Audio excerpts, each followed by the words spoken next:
1950, cet homme avait désespérément besoin d'argent et donc il a décidé de dire à tout le monde que c'était un des meilleurs chirurgiens du pays. C'était bien sûr faux, mais à l'époque, les gens y vérifiaient pas comme aujourd'hui, et donc très rapidement, il s'est fait engager sur un des bateaux de l'armée américaine en tant que chirurgien en chef.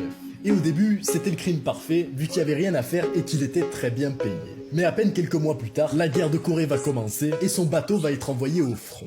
Malheureusement, pas mal des membres de l'équipage vont finir par être grièvement blessés et donc Ferdinand n'avait plus le choix et il va devoir opérer ses patients. Et vu que c'était le seul chirurgien sur le bateau, il pouvait pas demander conseil à un vrai chirurgien et donc la vie de tous les soldats était entre ses mains. Mais contrairement à ce qu'on aurait pu penser, malgré le fait qu'il avait aucune expérience en médecine, Ferdinand possédait une mémoire photographique et donc après avoir rapidement feuilleté un livre d'anatomie pendant 10 minutes, il s'est dirigé vers le bloc opératoire. Miraculeusement, 100% des opérations qu'il a faites pendant la guerre étaient un succès et quand il est rentré chez lui, il était décoré comme un héros de guerre.